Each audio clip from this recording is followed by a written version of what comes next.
क्या हाल चाल है यार। Welcome back to another episode of H1B.Fun। मैं आपका होस्ट गोल्डी और आज के वीडियो में बात करेंगे एक वेरी सेंसिटिव टॉपिक की, जो कि है अमेरिका में हेल्थ केयर इंश्योरेंस कैसे काम करता है, जो कि बहुत ज़रूरी है जानना। रिगार्डलेस आप अमेरिका में कुछ टाइम से रह रहे हो लेकिन अभी आपको क्लैरिटी नहीं है, या मे बी आप अमेरिका में भी नए नए आए हो और चीज़ों को समझने का ट्राई कर रहे हो, या इनफैक्ट आप अभी इंडिया में हो और फ्यूचर में आने का आपका प्लान है, तो ये वीडियो शायद आपको काफ़ी हेल्पफुल रहने वाला है।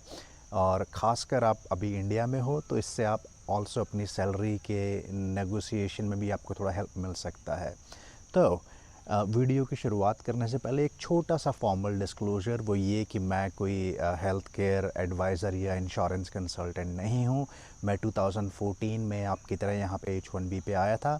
मेरे 2 छोटे बच्चे हैं और आपको पता ही है कि जब घर में छोटे बच्चे होते हैं तो हॉस्पिटल्स का चक्कर हर 2 4 6 महीने में लगता ही रहता है। तो उस वजह से काफ़ी मुझे अंडरस्टैंडिंग हो गई। फिर मैंने थोड़ा सा इन्फॉर्मेशन और गैदर किया टू मेक श्योर कि जो मैं आपको इन्फॉर्मेशन दूँ वो जितना हो सके मैं उसको एक्यूरेट बना सकूँ। तो ये मेरी अंडरस्टैंडिंग है, but I am pretty sure इससे आपको काफ़ी हेल्प होगा। ठीक है। उसके बाद शुरुआत करते हैं अमेरिका में हेल्थ केयर इंश्योरेंस को समझने की। पहले मैं ये बता दूं कि अमेरिका में जो मोस्ट कॉमन इंश्योरेंस टाइप्स हैं वो 4 तरीके के होते हैं। पहला है आपका लाइफ इंश्योरेंस, जो कि सबको पता ही है कैसे काम करता है। दूसरा है आपका डेंटल इंश्योरेंस, जो कि मेक श्योर करता है कि आपकी जो सुंदर मुस्कुराहट है उसको बरकरार आप रख सको। और तीसरा है विज़न इंश्योरेंस, जिससे कि आपकी जो सुंदर आँखें हैं वो जितना लंबा हो सके इस सुंदर दुनिया को देख पाएँ। क्या फ़िल्मी बातें कर रहा हूँ आज मैं, नहीं। और इन तीनों इंश्योरेंसेस के बारे में हम बात नहीं करेंगे इस वीडियो में, क्योंकि मेरा प्लान है उन तीनों पे एक डेडिकेटेड वीडियो बनाने का। हो सकता है जब तक आप ये वीडियो देखना शुरू करें तब तक मैं वो वीडियो बना चुका हूँ इन तीनों के बारे में। तो आप प्लीज़ वीडियो के डिस्क्रिप्शन में चेक कीजिएगा अगर आपको इन तीनों में से किसी में भी इंटरेस्ट है जानने में कि ये कैसे काम करते हैं। हालांकि इस वीडियो में स्पेसिफिकली बात करते हैं हेल्थ केयर इंश्योरेंस की, जो आप सबसे ज़्यादा यहाँ पे यूज़ करोगे प्रिवेंशन एंड ट्रीटमेंट के लिए अपनी हेल्थ के। तो उसके अंदर समझने के लिए जो मैंने प्लान किया है कि इस वीडियो में थोड़ा बड़ा होगा वीडियो ऑफ कोर्स ये, क्योंकि बहुत सारा समझने के लिए मैं उसको जितना हो सके समराइज़ करूँगा। But I am pretty sure आप इस वीडियो को अगर पूरा देखोगे तो आपकी अंडरस्टैंडिंग हेल्थ केयर इंश्योरेंस की काफ़ी अच्छी हो जाएगी। ठीक है। तो इसको हम 3 डिफरेंट फेजेस में कवर करेंगे। सबसे पहले मैं बात करूंगा हेल्थ केयर जो इंश्योरेंस है अमेरिका में, उसमें कुछ जो कंपोनेंट्स है जिनसे ये बनता है हेल्थ इंश्योरेंस, वो हम कंपोनेंट्स कवर करेंगे। 7 कंपोनेंट्स हैं। और जैसा कि बोला जाता है कि 7 फेरे हो गए तो शादी पूरी हो गई, ऐसे ये 7 चीज़ें आपने समझ ली तो समझो आपको अमेरिका का हेल्थ इंश्योरेंस समझ में आ गया। उसके बाद थ्योरेटिकल अंडरस्टैंडिंग हमारी हो गई है। फिर मैं अपनी स्क्रीन शेयर करके आपको कुछ सैम्पल मे बी एक्सेल या गूगल शीट के अंदर कुछ यूज़ केस लेके दिखाऊंगा कि फॉर एग्जांपल ये बंदा डॉक्टर के पास गया, इसका इतना खर्चा आया, ये फैमिली का इसका इतना खर्चा आया, तो उसको अपनी जेब से कितना भरना पड़ा, इंश्योरेंस कंपनी ने कितना भरा, ताकि हमारी जो थ्योरेटिकल अंडरस्टैंडिंग थी इन यूज़ केसेस को लेके कैलकुलेशंस को देख के हमारी अंडरस्टैंडिंग वो और भी अच्छी हो जाए। और फिर लास्ट में तीसरा जो कंपोनेंट हम इस वीडियो का देखेंगे वो ये होगा कि कैसे जब हम यहाँ पे आओगे तो आपका एम्प्लॉयर आपको मल्टीपल प्लान्स देगा चूज़ करने के, तो कौन सा प्लान आपको चूज़ करना चाहिए उसके बारे में भी हम थोड़ा सा बात करेंगे। और वीडियो के लास्ट में एक छोटा सा टिप मेरी तरफ से जो कि मैं पर्सनली खुद भी यूज़ करता हूँ, जिससे कि जो आपके हेल्थ केयर के एक्सपेंसेस होते हैं हर साल, उसमें आप काफ़ी पैसा बचा सकते हो। ठीक है जी। तो इस पूरे करिकुलम को लेके वीडियो स्टार्ट करते हैं। सबसे पहले शुरुआत करते हैं हेल्थ केयर के 7 कंपोनेंट्स को समझने की, जिसमें कि सबसे पहला कंपोनेंट आता है कवरेज। अब ये कोई नया कॉन्सेप्ट नहीं है, आपने इंडिया में भी इंश्योरेंस लिया होगा, हेल्थ इंश्योरेंस, लाइफ इंश्योरेंस, जिसमें कि एक स्पेसिफिक आपको अमाउंट का कवरेज मिलता है। फॉर एग्जांपल मेरे को याद है जब मैं इंडिया में था तो मैंने शायद ICICI लोम्बार्ड से इंश्योरेंस लिया हुआ था हेल्थ का, और मेरा शायद 3.25 लाख या 5 लाख तक का मैक्सिमम अमाउंट था। ठीक है। तो ये हो गया आपका कवरेज। लेकिन अमेरिका में जो थोड़ा सा डिफरेंट है, वो डिफरेंट अमेरिका में ये है कि यहाँ पे जो कवरेज है उसका कोई लिमिट नहीं है। जितना मैंने पढ़ा है, पहले यहाँ पे भी लिमिट होता था, लेकिन अमेरिका में हेल्थ केयर इतना एक्सपेंसिव है कि अपनी पॉकेट से उस लिमिट के पहुंचने के बाद पैसा भरना, इट्स टू मच। तो आज की डेट में जितना मैंने पढ़ा है, यहाँ पे बैन कर दिया गया है कि कोई भी इंश्योरेंस प्रोवाइडर ऐसे हेल्थ केयर पे मैक्स अमाउंट नहीं कर सकता, उसको कैप नहीं कर सकता ये बोल के कि इसके बाद पैसा हम नहीं देंगे। तो यहाँ पे वो कोई कैप नहीं है। ठीक है जी, बड़ा सिंपल सा कॉन्सेप्ट था, कवरेज का समझ में आ गया, अनलिमिटेड का। ठीक है, दूसरा बात करते हैं प्रीमियम की। वो भी एक सिंपल सा कॉन्सेप्ट है, इंडिया में भी आपने प्रीमियम भरा होगा इंश्योरेंसेस का। एक प्रीमियम जो आप देते हो वो इंश्योरेंस कंपनी को हेल्प करता है आपको कवर करने में उस स्पेसिफिक इंश्योरेंस से। लेकिन थोड़ा सा डिफरेंस ये कि इंडिया में जो प्रीमियम है बहुत कम जाता है, अमेरिका में प्रीमियम बहुत बहुत बहुत ज़्यादा जाता है। तो डिपेंड करता है कि कौन सा प्लान आप चूज़ करते हो, लेकिन $1500, $1500 एवरी मंथ आपके हेल्थ इंश्योरेंस के जा रहे हैं। ये कोई सरप्राइजिंग नहीं होगा। ठीक है, नाउ ऐसा मत सोचो कि 1500 हर महीने आपकी तनख्वाह में से या सैलरी में से कट जाएंगे, वो तो फिर बहुत ज़्यादा हो जाएंगे। तो दूसरा, ये जो $1500 ये एक एवरेज लगा रहा हूँ मैं, लेकिन 1500, 1700, 1800, 1400 इस तरह से आपकी सैलरी में से ये जो हेल्थ इंश्योरेंस है हर महीने कटता है। लेकिन अब डिपेंड करता है आपके एम्प्लॉयर पे। ठीक है, कई एम्प्लॉयर बहुत अच्छे हैं, जो एस्टैब्लिश्ड एम्प्लॉयर है वहाँ पे हो सकता है कि इस $1500 का एवरेज जो आपका हर महीने इंश्योरेंस आ रहा है उसमें से सिर्फ 10% जो है वो आपको देना पड़े, बाकी 90% आपका एम्प्लॉयर दे, या मे बी 80-20 हो सकता है। या फिर आप किसी ऐसी ठीक ठाक सी कंसल्टिंग या जो थर्ड पार्टी आउटसोर्स कंपनी होती है जो आपको लेके आती हैं और दूसरी जगह बस प्लेस कर देती हैं H1B पे, इस तरह की कंपनीज़ में आए हो तो कोई बड़ी बात नहीं है। वहाँ पे 50% आप दो, 50% आपकी कंपनी बेयर करेगी। तो मेक श्योर ये अपने एम्प्लॉयर से, आप जब इंडिया से आ रहे हो सैलरी नेगोशिएट कर रहे हो तो ये बिल्कुल आप चेक करो, जिससे कि आप देन सैलरी नेगोशिएट कर पाओ। ऐसा ना हो कि आपकी सैलरी में से यहाँ पे आने के बाद पता चले कि जी मेरा इंश्योरेंस है $1600 पर मंथ का और हर महीने 800 मेरे कट रहे हैं, तो मेरी तो सैलरी 800 कम होगी महीने की। तो ये make sure you can check with your employer. तो जी हमारा कवरेज हो गया पहला कॉन्सेप्ट, दूसरा हमारा प्रीमियम होगा, तीसरा बात करते हैं फाइनेंशियल ईयर की। तो जो आपका इंश्योरेंस जो जो पीरियड होता है वो होता है जनवरी से लेके दिसंबर तक का। ठीक है, हर साल नया सेशन शुरू होता है। तो इंश्योरेंस प्लान के में कोई भी चेंजेस हो, फॉर एग्जांपल आपका प्रीमियम बढ़ रहा है या घट रहा है, या कोई बेनिफिट्स जो आपको मिले हुए थे, जो कवरेज मिला हुआ था उसमें कोई चेंजेस आ रहे हैं कि ये बीमारी कवर होगी या वो नहीं होगी, इस तरह के जितने भी चेंजेस हैं वो जनवरी 1 से जब प्लान रिन्यू होता है वहाँ से एक्टिवेट होते हैं। इसी तरह से जो भी आप खर्चा करोगे, जो प्रीमियम दोगे, वो हर साल चेंज होता रहता है। तो ये फाइनेंशियल ईयर ध्यान में रखना, उसके बारे में हम थोड़ा आगे बात करेंगे जब हम यूज़ केसेस लेंगे।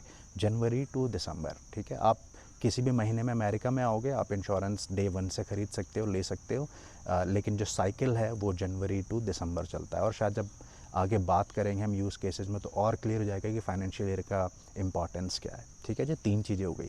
चौथी चीज़ हम बात करते हैं जिसको बोलते हैं को पे। ठीक है, को पे। ना को पे हर प्लान में होगा या नहीं होगा ये कंपलसरी नहीं है। कई मेडिकल या हेल्थ इंश्योरेंस प्लान्स में को पे नहीं होता है, कई में होता है। लेकिन पहले समझते हैं कि को पे होता क्या है। देखो, को पे सिंपल एक कॉन्सेप्ट ये है कि जब भी आप डॉक्टर के पास जाते हो तो डॉक्टर आपको एक छोटा सा अमाउंट चार्ज करेगा हर बार, अगर आपके इंश्योरेंस प्लान में कोपे है तो। फॉर एग्ज़ाम्पल, आप एक नॉर्मल डॉक्टर के पास चले गए रेगुलर चेकअप के लिए, तो डॉक्टर आपको बोलेगा कि मेरे को $30 या $30 आप दे दो, पे कर दो, जो कि आपका कोपे होगा। अब वो 30 होगा या 20 होगा या 25 होगा, ये डिपेंड करता है आपके इंश्योरेंस प्लान पे अगेन। और दूसरा, आप किसी स्पेशलिस्ट के पास चले गए, फॉर एग्ज़ाम्पल आप कोई स्पोर्ट्स खेलते हो, आपको स्पोर्ट्स इंजरी हो गया, आप किसी ऑर्थोपेडिक के पास चले गए, तो वो आपको बोलेगा कि मेरे को कोपे के $50 चाहिए, तो आप 50 वो दोगे। आप यही इमरजेंसी में चले गए, भगवान ना करे, तो इमरजेंसी में आपको बोलेंगे कि आप $100 कोपे के पहले जमा करा दो। तो ये कोपे एक तरह से जब भी आप जाओगे डॉक्टर के पास, जितनी बार भी जाओगे साल में, हर बार आपको अपनी पॉकेट से देना पड़ेगा। तो ये आपके इंश्योरेंस प्लान पे डिपेंड करता है कि उसमें कोपे है या नहीं है। ठीक है जी, ये चौथा हमारा फोर्थ कॉन्सेप्ट हो गया। पांचवा जो बहुत ही इंपॉर्टेंट कॉन्सेप्ट है समझने के लिए वो है डिडक्टेबल। अब डिडक्टेबल को ये सोच लो कि डिडक्टेबल एक ऐसा अमाउंट है जो आप अपनी पॉकेट से पे करोगे पहले, उसके बाद आपका इंश्योरेंस कवरेज स्टार्ट होगा। फॉर एग्ज़ाम्पल, अगर मैं बोलूँ कि मेरा जो इंश्योरेंस प्लान है उसका डिडक्टिबल लेट्स से $1500 है, ठीक है। उसका मतलब ये है कि जनवरी 1 से 31 दिसंबर के बीच में जितना भी मेरा मेडिकल एक्सपेंस होगा, लेट्स से मैं पहली बार डॉक्टर के पास गया, मेरा बिल आ गया $1000 का, तो मेरा डिडक्टिबल कितना था? 1500 था। तो इंश्योरेंस मेरे को बोलेगा कि 1500 डिडक्टिबल पहले तुम मीट करो, उसके बाद इंश्योरेंस कवरेज स्टार्ट होगा। तो पहले डॉक्टर के पास कितना बिल आया? 1000 का, तो 1000 मैं अपनी खुद अपनी जेब से भरूंगा वो, ठीक है। दूसरी बार मैं दोबारा डॉक्टर के पास गया, फिर दोबारा लेट्स से मेरा 1000 का बिल आ गया, तो 1000 मैं पहले भर चुका था। अब डिडक्टिबल मीट करने में कितने बचे हुए हैं? 500, क्योंकि मेरा 1500 का डिडक्टिबल है, 1000 मैं ऑलरेडी भर चुका हूँ। तो वो जो $500 है, इस बार को 1000 का बिल है, वो मैं उसमें 500 मैं भरूंगा। अब जो बाकी 500 बचते हैं वहाँ से इंश्योरेंस स्टार्ट होगा। अब लेकिन क्या इंश्योरेंस वो पूरा 500 भरेगा या नहीं भरेगा? इसके लिए अगले कॉन्सेप्ट पे आते हैं, छठे कॉन्सेप्ट पे, जिसको बोलते हैं को इंश्योरेंस, ठीक है। को इंश्योरेंस में कंट्रीब्यूशन होता है इंश्योरेंस कंपनी का और आपका, जो आपके हेल्थ इंश्योरेंस प्लान में साफ साफ लिखा होगा। फॉर एग्जांपल, को इंश्योरेंस में लिखा हुआ है 80-20, which means after you meet your deductible, जो आपका डिडक्टिबल था $1500 का, वो पूरा करने के बाद जो बाकी का अमाउंट बचेगा जब इंश्योरेंस स्टार्ट होगा, तो उसका 80% या 80% इंश्योरेंस कंपनी भरेगी, 20% मैं भरूंगा। अब वो 80-20 होगा, 90-10 होगा, 70-30 होगा, ये डिपेंड करता है आपके प्लान पे। तो जो मेरा बाकी $500 था, ठीक है, मेरा 1000 करके 2 बार 2000 का बिल आया। पहले 1500 मैंने खुद ने भरे, क्योंकि मेरे को डिडक्टिबल मीट करना था इंश्योरेंस स्टार्ट करने के लिए। 1500 मैंने भर दिए वो। अब जो बाकी 500 बचे, उस 500 में से जो 80% है वो इंश्योरेंस कंपनी भरेगी, जो कि $400 है। जो बाकी $100 है वो मैं भरूंगा, क्योंकि 20% को इंश्योरेंस की रिस्पॉन्सिबिलिटी मेरी थी आफ्टर माई डिडक्टिबल, ठीक है। अब आप कहोगे कि यार कल को ऐसा हो गया कि लेट्स से भगवान ना करे किसी बंदे का बिल आ गया $1,00,000 का, तो $1,00,000 के अंदर 1500 आपने डिडक्टिबल भर दिया, बाकी 98,500 का जो बिल है उसका जो 20% है, लगभग $20,000, क्या मुझे अपनी पॉकेट से भरना पड़ेगा वो? Because that will be too much then, right? नहीं, क्योंकि एक जो लास्ट कॉन्सेप्ट है समझना, वो बहुत ज़रूरी है। सातवां कॉन्सेप्ट, जिसका नाम है आउट ऑफ पॉकेट मैक्सिमम, ठीक है। आउट ऑफ पॉकेट मैक्सिमम का मतलब, जैसा कि इसके टाइटल से क्लियर है, कि एक सेशन में जनवरी टू दिसंबर में जो आपका आउट ऑफ पॉकेट अमाउंट है, उससे ज़्यादा आप नहीं भरोगे किसी भी कंडीशन में। तो लेट्स से अगर मेरा आउट ऑफ पॉकेट मैक्सिमम है $6000, $6000, तो इस 100,000 वाले एग्जांपल में मैं अगर देखता हूँ, तो पहले 1500 मैंने भरा, बाकी 98,500 का जो 20% हुआ वो मेरी रिस्पॉन्सिबिलिटी थी, जो कि लगभग $20,000 थी। लेकिन मेरा आउट ऑफ पॉकेट मैक्सिमम 6000 है, तो जैसे मैं 6000 मीट करूँगा वहाँ पे मैं स्टॉप हो जाऊँगा। उसके बाद सारी रिस्पॉन्सिबिलिटी इंश्योरेंस कंपनी की होगी, ठीक है। तो इस तरह से ये 7 कॉन्सेप्ट्स काम करते हैं। अगर आपको समझ में आया हो तो ठीक है, वरना इस वीडियो को रिवाइज़ करके देखिए। और अभी भी आपके अगर कोई सवाल हैं तो या तो हमारा फेसबुक ग्रुप ज्वाइन कीजिए, जिसमें मैं और आप और काफ़ी हम देसी लोग एक दूसरे की हेल्प करते हैं। ग्रुप का एड्रेस मैं नीचे डाल दूंगा, H1B फन नाम है ग्रुप का। या आप इस वीडियो पे कमेंट्स कर सकते हैं, और या फिर आपके अगर कोई डीप क्वेश्चंस हैं तो जिस एम्प्लॉयर को आप ज्वाइन कर रहे हो उसके HR को लिख सकते हो, उनसे बात कर सकते हो। और या फिर डायरेक्ट जिस इंश्योरेंस कंपनी से आपने इंश्योरेंस लिया है उनको फ़ोन करके भी आप अपने डाउट्स क्लियर कर सकते हो। लेकिन एक छोटी सी चीज़ मैं आपको बताना ये चाहूँगा कि लेट्स से आपने दिसंबर के अंदर $1500 भरे अपने डिडक्टिबल के, अपने 2000 के बिल में से। अब जनवरी में आप दोबारा जब डॉक्टर के पास जाओगे तो आप ये नहीं बोल सकते कि मैंने तो $1500 अभी डिडक्टिबल मीट किया है दिसंबर में, नहीं, क्योंकि दिसंबर का सेशन ख़त्म हो गया। अब जनवरी से नया सेशन शुरू हो गया, तो नए सेशन में आपको दोबारा $1500 का डिडक्टिबल अपना पहले मीट करना पड़ेगा। अब ये अमाउंट 1500 होगा या कुछ और होगा, ये अगेन डिपेंड करता है आपके प्लान पे। अब ये तो था इंडिविजुअल इंश्योरेंस। आप अगर लेट्स से बैचलर हो और अकेले आए हो, जो कि यहाँ पे बहुत कम ही रहता है। यूजुअली यहाँ पे H1B पे लोग आते हैं वो शादीशुदा होते हैं या उनके बच्चे भी होते हैं। तो ऐसे में जो दूसरा केस आता है वो फैमिली का इंश्योरेंस आ जाता है। आप अगर H1B पे हो तो आपकी स्पाउस को और आपके बच्चों को जो कवरेज मिलता है वो सब उसमें इंक्लूड होगा। सब कुछ सेम रहता है, उसमें कुछ डिफरेंस नहीं रहता है। सिर्फ इतना रहता है कि वहाँ पे लिखा होगा कि जो आपका डिडक्टेबल है वो इंडिविजुअल का लेट्स से 1500 है, फैमिली का 3000 है। इसका मतलब ये कि जैसे ही घर के किसी भी एक बंदे ने $1500 का डिडक्टेबल मीट कर दिया, उस स्पेसिफिक बंदे को और पैसे नहीं खर्च करने हैं, उसका इंश्योरेंस वहाँ से ट्रिगर हो जाएगा 1500 के बाद। लेकिन अगर पूरी फैमिली का बात करें तो उसमें लिखा है कि पूरी फैमिली का जो डिडक्टेबल है वो लेट्स से 3000 है। इसका मतलब है कि अगर हमारी 4 लोगों की फैमिली है तो हम चारों को मिला के जैसे ही हमने पहले 3000 मीट कर लिए तो हमारा डिडक्टेबल पूरा हो गया। अच्छा, एक चीज़ और, जब आप अपना प्लान पढ़ते हो तो उसमें एक लिखा होगा in network and out network. Okay, in network मतलब जो आपका हेल्थ इंश्योरेंस प्रोवाइडर है उसके नेटवर्क में जो डॉक्टर्स हैं, जो क्लिनिक्स हैं, जो हॉस्पिटल्स हैं, वहाँ पे आप जाते हो तो आपको डिस्काउंटेड रेट पहले ही हेल्थ इंश्योरेंस कंपनी और डॉक्टर के बीच में तय हो चुका होता है। तो आइडली जब आप इन डॉक्टर के पास जा रहे हो तो आपको इन नेटवर्क जाना है। आउट नेटवर्क में आपका आउट ऑफ पॉकेट ज़्यादा होगा, हो सकता है आपका डिडक्टेबल भी ज़्यादा हो। तो जब भी डॉक्टर के पास जाओ मेक श्योर आप इन नेटवर्क में जाओ। और ये जो आपका इंश्योरेंस प्लान है उसमें कोई आपको नॉर्मली पोर्टल मिलता है जहाँ पे आप जैसे ही अपना ज़िप कोड या अपनी सिटी डालते हो वो दिखा देता है कि सारे कौन कौन से हॉस्पिटल्स ये इन नेटवर्क में हैं।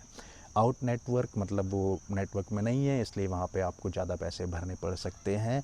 लेकिन जहाँ तक मेरी अंडरस्टैंडिंग है अगर आपको एमरजेंसी में जाना पड़ता है तो वहाँ पे आपको देखने की ज़रूरत नहीं है कि ये मेरे इन नेटवर्क है या आउट ऑफ नेटवर्क है, क्योंकि एमरजेंसी में सब कुछ इन नेटवर्क की तरह ही कवर्ड होता है।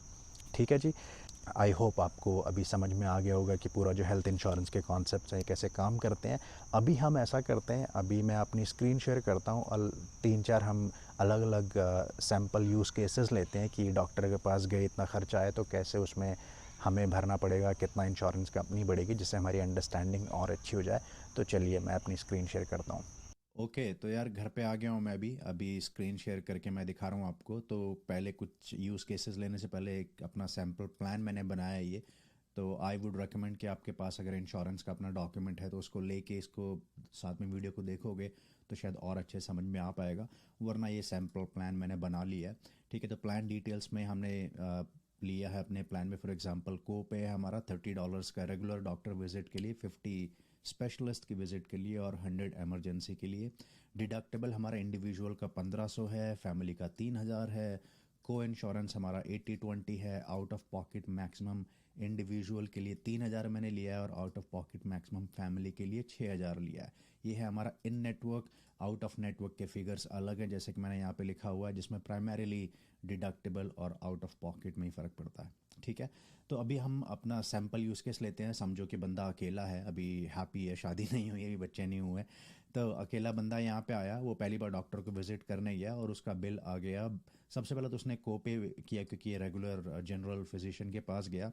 $30 को पे किया उसने वहीं ऑन द स्पॉट डॉक्टर की विजिट के टाइम पे, डॉक्टर के क्लिनिक पे। उसके बाद जब घर पे आया तो बाद में उसको बिल आया मेल के अंदर, जो बिल था $1250 का। ठीक है, इस केस में क्योंकि हमारा डिडक्टेबल इंडिविजुअल का 1500 है जैसे यहाँ पे लिखा हुआ है, तो उसमें जो को पे है $30 का, ये आपके डिडक्टेबल में काउंट नहीं होता है। तो अगर आप 10 बार हॉस्पिटल चले गए, डॉक्टर के पास चले गए, $30-30 आपने 10 बार दिए, तो वो $300 आपके डिडक्टेबल की तरफ काउंट नहीं होंगे। आप नहीं बोलोगे कि मेरा 1500 का डिडक्टेबल था, 300 मैंने को पे भर दिया तो मेरा 1200 बचा भी मीट करने के लिए। जनरली ज़्यादातर इंश्योरेंस प्लान्स के अंदर जो को पे है वो डिडक्टेबल में काउंट नहीं होता है, वो अलग से रहता है जो आपका हर बार जाएगा ही। ठीक है, तो इस केस में क्योंकि हमारा बिल था 1250, हमने टोटल 1280 पे किए, 30 तो हमने को पे कर दिया। उसके बाद 1250 का पूरा बिल हम पे करेंगे, क्योंकि अभी हमारा 1500 डिडक्टेबल पूरा नहीं हुआ है।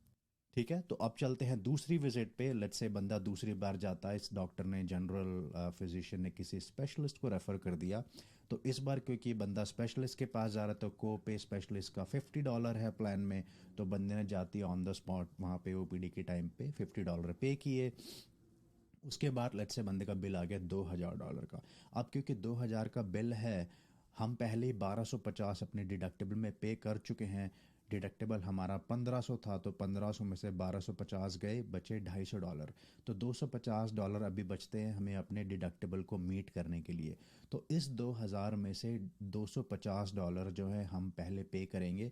जो बाकी बचेगा 1750, उस पे हमारा शुरू होगा को इंश्योरेंस, जो कि है यहाँ पे 80-20 का 20% रिस्पॉन्सिबिलिटी हमारी है, 80% इंश्योरेंस प्रोवाइडर की है। तो जो 1750 बाकी बचा उसका 20% 350 हम भरेंगे, और बाकी जो $1400 है वो इंश्योरेंस कंपनी भरेगी। ठीक है, क्योंकि अभी तक हमने टोटल कितना पे कर दिया, 1250 यहाँ पे किया, और 600 हमने यहाँ पे कर दिया। तो टोटल हमने अब तक 1250 और 600 1850 पे किया है। तो हमारा जो इंडिविजुअल का आउट ऑफ पॉकेट मैक्सिमम था अभी वो पूरा नहीं हुआ है। तो इसके बाद हम चलते हैं तीसरी विजिट की तरफ। अनफॉर्चुनेटली इस बंदे को एमरजेंसी विजिट करना पड़ गया, जिसके अंदर इस बंदे को पे करना पड़ा $100। जैसा कि हमारे प्लान में ER का को पे 100 है, तो ये ऑन द स्पॉट वहाँ पे हमने पे किया। उसके बाद अनफॉर्चुनेटली $100,000 का बिल आ गया इस बंदे का। बट हमें डिडक्टेबल में अभी कोई पे नहीं करना है, क्योंकि हम ऑलरेडी 1250 यहाँ पे और 250 यहाँ पे 1500 डिडक्टेबल मीट कर चुके हैं। तो डिडक्टेबल हमें और मीट नहीं करना है। अब बात करते हैं 20%, जो कि $1,00,000 का है, वो है $20,000, $20,000 सॉरी। तो क्या हमें वो 20,000 पूरा करना है? नहीं, क्योंकि हमारा आउट ऑफ पॉकेट मैक्सिमम है इंडिविजुअल का 3,000। और अभी तक अपनी जेब से हम कितने खर्च कर चुके हैं? हमने 1250 यहाँ पे भरे थे, उसके बाद हमने $600 यहाँ भरे थे। तो 12 और 6 1850 हम दे चुके हैं। तो 1850 और मैक्सिमम आउट ऑफ पॉकेट हमारा 3,000। तो आउट ऑफ पॉकेट मैक्सिमम को रीच करने के लिए हमें सिर्फ 1150 और देने हैं। जैसे हमें 1150 देंगे, उसके बाद ये 1150, ये 600 और ये 1250, यहाँ पे हमारा 3,000 ये मैक्स आउट ऑफ पॉकेट जो था इंडिविजुअल का वो पूरा हो गया है। इस वजह से जो इंश्योरेंस कंपनी है, इस 1150 के ऊपर जो भी बिल आएगा वो सब इंश्योरेंस कंपनी भरेगी।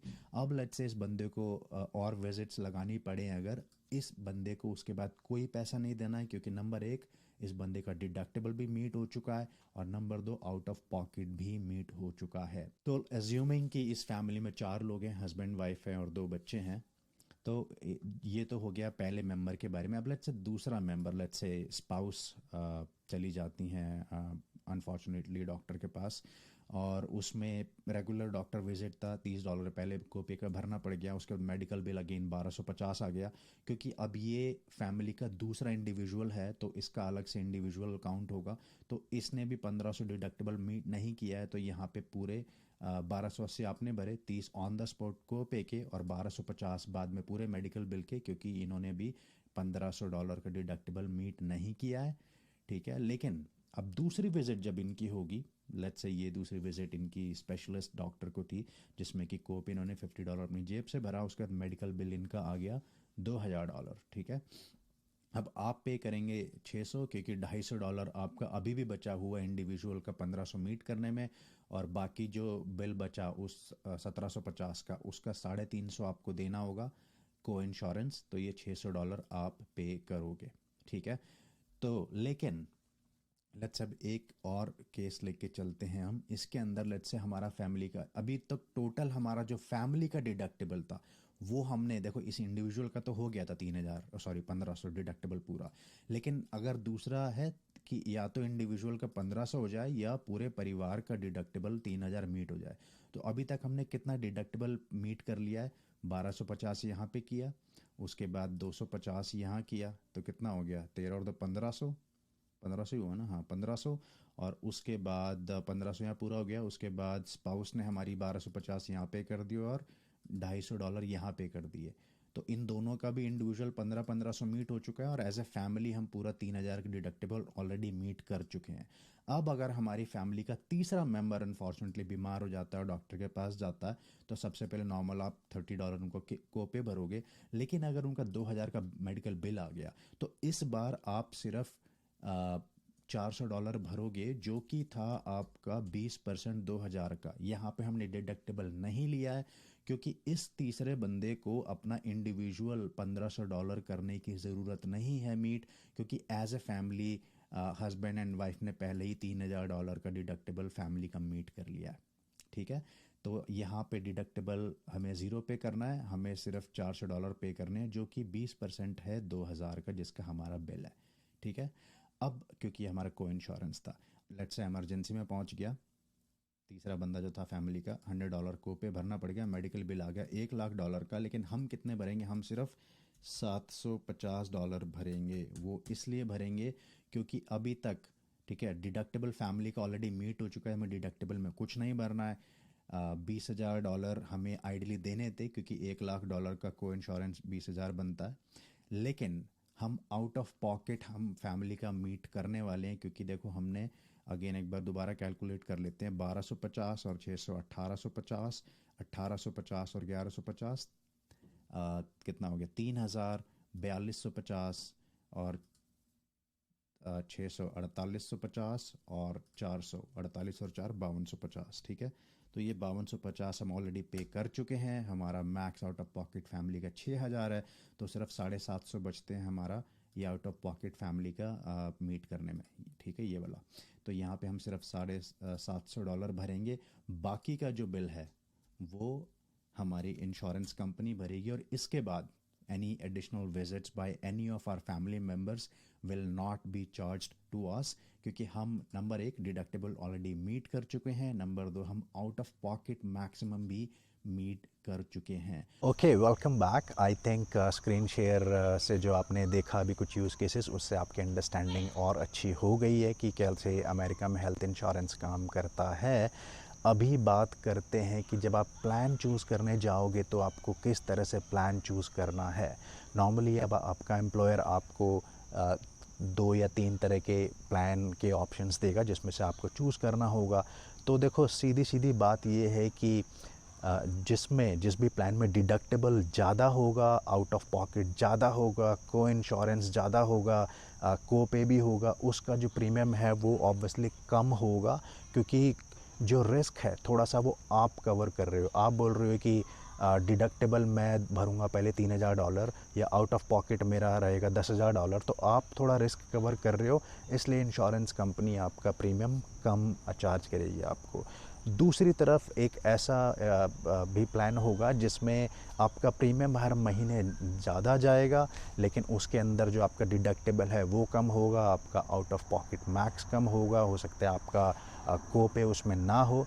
अब दोनों में से आप कौन सा चूज़ करो, ये रियली डिपेंड करता है आपकी पर्सनैलिटी पे, आपकी हेल्थ पे, कि आप अपनी हेल्थ का ध्यान कितने अच्छे से रखते हो और कितनी बार आप एक्सपेक्ट कर रहे हो कि आपको अस्पताल के या हॉस्पिटल के चक्कर लगाने पड़ेंगे, कितना फ्रीक्वेंटली आप डॉक्टर के पास जाओगे, क्या आप किसी स्पोर्ट्स में हो और आपको लगता है कि इंजरी मेरे को हो सकती है और मेरे को फ्रीक्वेंट विजिट करना पड़ सकता है। तो ये बहुत सारे फैक्टर्स पे डिपेंड करता है। मैंने कई लोगों को देखा है कि जो लोग बहुत ज़्यादा एनालिसिस करते हैं वो ये भी करते हैं कि लेट्स से कि एक इंश्योरेंस उन्होंने लिया जिसका प्रीमियम कम था, ठीक है, लेट्स से कि 2 अलग अलग इंश्योरेंस प्लान है, एक का प्रीमियम है महीने का $1300, एक का है $1500, तो उन्होंने $1300 वाला प्लान लिया, जो हर महीने $200 वो इंश्योरेंस कंपनी को देते दूसरे प्लान के, वही $200 उन्होंने हर महीने एक अलग अकाउंट में सेव करना शुरू कर दिए, जिससे कि अगर कुछ होता तो वो उस पैसे में से उसको पे कर पाएँ। तो एक तरीका ये भी हो सकता है। तो really depends on your personality. Personally मैंने हमेशा से ही जिस भी कंपनी में काम किया वहाँ पे मैंने ज़्यादा प्रीमियम वाले प्लान को चूज़ किया है, क्योंकि मेरे को यार ये ज़्यादा एनालिसिस नहीं करना है। मेरे को लगता है कि हेल्थ ऐसी चीज़ है कि कल को बीमार कोई पड़ जाए घर में या डॉक्टर के पास जाना हो तो दिमाग में ये ना रहे कि अरे यार हमें इतना पैसा खुद पे करना है, इतना बचा हुआ है। तो इसलिए मैं एक्सपेंसिव वाला प्लान लेके चलता हूँ, जिससे कि मेरे को कल को इस तरह की कोई भी सोचना ना पड़े, जैसे कुछ भी हो डॉक्टर के पास फट से जाके उसको प्रिवेंट करा पाएँ, ट्रीट करा पाएँ।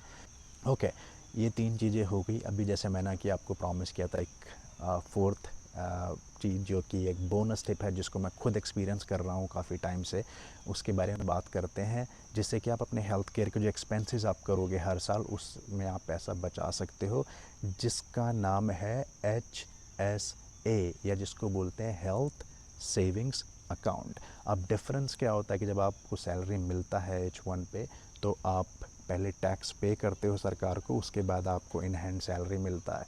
लेकिन HS एक ऐसा अकाउंट होता है जिसमें सरकार बोलती है कि इसमें आप थोड़ा सा पैसा अलग से रख सकते हो जिसको आप अपने हेल्थ केयर के एक्सपेंसेस में यूज़ कर सकते हो।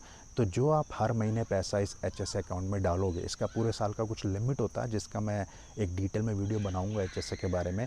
लेकिन लेट्स से हर महीने आपने $200 या $300 हर महीने HS अकाउंट में डाल दिया तो वो आपके HS अकाउंट का एक डेबिट कार्ड बन जाता है, जिससे कि आप कल को डॉक्टर के पास जा रहे हो या कुछ भी आपको दवाइयाँ ख़रीदनी है तो वो आप उस कार्ड से पे करोगे, जिससे कि जो आपका टैक्स बनता था ये टैक्स बच गया आपका।